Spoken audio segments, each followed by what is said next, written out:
Nunca le muestres tus grietas a quien tiene el martillo en la mano. Para Carlos, esa lección llegó un martes a las 10 de la mañana. Llevaba 6 meses liderando el proyecto de expansión más agresivo de la consultora, trabajando 14 horas diarias, sin ver a sus hijos, viviendo a base de café y adrenalina. Pero el cuerpo tiene un límite.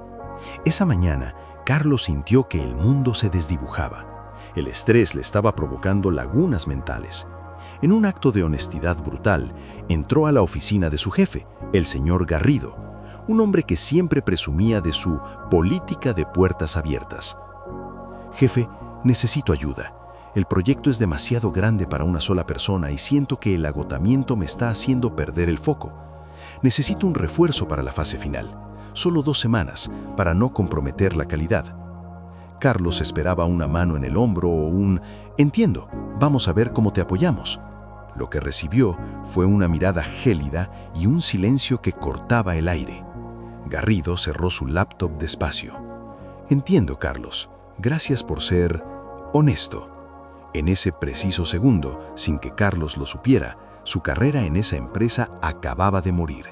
Acababa de confesarle a un depredador corporativo que su presa estaba herida.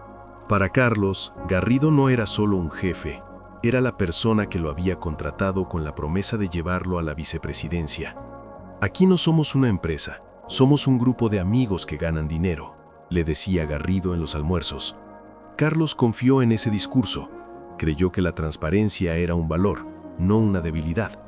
Durante años, Carlos fue el que apagaba los incendios.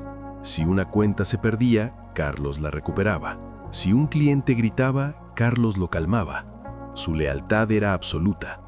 Por eso, pedir ayuda no era para él una rendición, sino un acto de responsabilidad hacia la propia empresa. «Si sigo así, puedo cometer un error que nos cueste caro», pensó. Pero la puerta abierta de Garrido no era para dejar entrar la ayuda, era para sacar la basura. Garrido pertenecía a esa escuela de jefes que ven la vulnerabilidad como una falta de carácter. Para él, un empleado que pide ayuda es un motor que empezó a fallar, y los motores que fallan no se reparan, se reemplazan antes de que detengan la producción. Esa misma tarde, Carlos notó que el tono de los correos de Garrido cambió. Ya no eran instrucciones, eran interrogatorios. «Carlos, envíame todo lo que tienes del proyecto. Queremos aligerar tu carga». Lo que Carlos leyó como un alivio era en realidad el inventario de su herencia laboral. Estaban recolectando su trabajo para entregárselo a alguien que sí pudiera con la presión.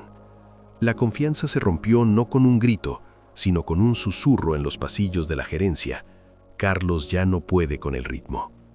En menos de 8 horas, la imagen del empleado estrella fue reemplazada por la del eslabón débil. Carlos pidió un salvavidas y Garrido le lanzó una piedra atada a una soga, sonriendo mientras veía cómo empezaba a hundirse. El miércoles por la mañana, Carlos llegó a la oficina esperando ver a un nuevo asistente o un analista junior para ayudarlo con los datos. En su lugar, encontró a una persona sentada en su propia silla de la sala de juntas. Era Javier, un ejecutivo externo que Garrido había traído de urgencia. «Carlos, qué bueno que llegas», dijo Garrido con una sonrisa que no ocultaba el veneno. «Como me dijiste que el proyecto te estaba sobrepasando y que no podías con la presión, he decidido que Javier tome el liderazgo de la fase final. Tú quédate como su asesor técnico. Queremos que descanses ya que estás tan agotado». Carlos sintió un golpe en el estómago. «Señor, yo no dije que me sobrepasara. Pedí un refuerzo para los datos finales», intentó aclarar. Pero Garrido levantó la mano, cortándolo en seco frente a todo el equipo de ventas. «No seas modesto, Carlos. Fuiste muy valiente al admitir que ya no podías más. No queremos que colapses aquí adentro. Javier, toma el control. Carlos, pásale todas tus claves y contactos ahora mismo». En 10 minutos, el liderazgo de 3 años se evaporó. Sus subordinados, que antes lo veían como un referente de acero, ahora lo miraban con una mezcla de lástima y desprecio. En el mundo corporativo, la percepción es la realidad. Si el jefe dice que estás quemado, estás fuera. Carlos pasó de ser el arquitecto del éxito a ser el enfermo al que había que quitarle las herramientas antes de que rompiera algo. Los días siguientes fueron un campo de minas. Javier, el nuevo líder, no sabía nada del proyecto, pero tenía el respaldo total de Garrido. Cada vez que Carlos intentaba corregir un error técnico que ponía en riesgo la entrega, Javier lo silenciaba. «Tranquilo, Carlos, ve a tomar un café. Garrido me dijo que tu juicio está un poco nublado por el estrés». Garrido comenzó a excluirlo de las cadenas de correos por su bien. «No queremos que te satures de información innecesaria», decían las notas. Carlos estaba atrapado en una paradoja cruel. Tenía que ver cómo destruían su trabajo desde la barrera mientras le pagaban por estar sentado viendo el desastre. La tensión llegó a su punto máximo el viernes por la tarde. Hubo una discrepancia en los números finales. Carlos sabía exactamente dónde estaba el error, pero cuando intentó hablar en la reunión general, Garrido se rió frente a los socios. «Ay, Carlos, sigues intentando tener el control. Relájate. Deja que la gente que tiene energía se encargue de esto. Tu honestidad del martes fue un regalo. No lo arruines ahora queriendo ser el héroe de nuevo». Carlos salió de la reunión con los oídos zumbando. Entendió que pedir ayuda no fue un error operativo, fue un suicidio social. Garrido no quería ayudarlo a terminar el proyecto. Quería usar su cansancio como excusa legal para quitarle el bono de éxito y entregárselo a Javier. La oficina, que antes era su campo de batalla, ahora era su sala de ejecución. Estaba solo, rodeado de gente que evitaba su mirada, dándose cuenta de que en la empresa, el que confiesa que está cansado es el primero al que le cortan las piernas. Llegó el lunes de la gran entrega. Javier, el refuerzo estrella de Garrido, presentó el proyecto ante el comité ejecutivo. Carlos estaba allí, sentado en un rincón, viendo cómo Javier usaba sus gráficas, sus datos y sus 3 años de desvelos para brillar. Pero había un problema. Javier, en su arrogancia, ignoró la advertencia técnica que Carlos le dio el viernes sobre la integración de los sistemas. En plena presentación, el sistema colapsó.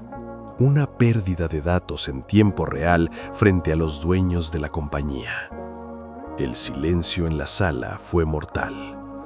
Garrido, en lugar de defender a su nuevo protegido, giró la cabeza lentamente hacia Carlos. ¿Ven esto?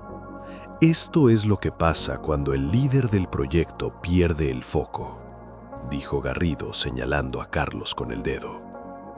Carlos me confesó el martes pasado que ya no podía con la presión, que estaba agotado y cometiendo errores. Intentamos que Javier lo rescatara, pero el daño que Carlos dejó en la base del proyecto era demasiado profundo. Lo siento, señores, pero la falta de compromiso de Carlos nos ha costado esta cuenta. Carlos no podía creer lo que oía. Garrido no solo le robó el liderazgo, sino que usó su petición de ayuda como el escudo perfecto para justificar el fracaso de su propio favorito. El amigo de las puertas abiertas acababa de lanzarlo debajo del autobús para salvar su propio cuello frente a los socios. La honestidad de Carlos no fue valorada, fue canjeada por una cabeza de turco. 10 minutos después de la reunión, Carlos ya tenía su carta de despido sobre la mesa. Baja por bajo rendimiento y falta de capacidad para el cargo, decía el papel. Garrido ni siquiera lo miró a los ojos mientras firmaba. Te dije que tu honestidad fue un regalo, Carlos. Me diste la razón legal que necesitaba para sacarte sin que pareciera una injusticia. Suerte en tu próximo empleo, si es que alguien contrata a alguien que se rinde a mitad de camino. Carlos salió del edificio con una caja de cartón y el alma rota. No le dolía el trabajo perdido. Le dolía el tiempo regalado a un hombre que usó su cansancio como arma. Recordó las noches que no durmió por esa empresa y sintió una náusea profunda. Había sido un tonto por creer que en la selva corporativa existe la compasión. Hoy, Carlos trabaja en otro lugar, pero su política personal ha cambiado para siempre. Si está cansado, se toma un café en silencio. Si el proyecto es grande, pide recursos por escrito, nunca por ayuda emocional. Ha aprendido que en la oficina, tu jefe es un gestor de recursos, no tu terapeuta, y que mostrar una debilidad a un mal jefe es como darle sangre a un tiburón y esperar que te cure la herida. Carlos pidió una mano y recibió una sentencia de despido. Confió en la puerta abierta de su jefe y terminó en la calle, cargando con una culpa que no era suya. Su mayor error no fue estar agotado, fue creer que a su jefe le importaba su salud. ¿Alguna vez has confesado un error o una debilidad a tu jefe y sentiste que lo usó en tu contra al día siguiente? ¿Crees que existe la honestidad real en el trabajo o es mejor guardar silencio y resolver los problemas por tu cuenta?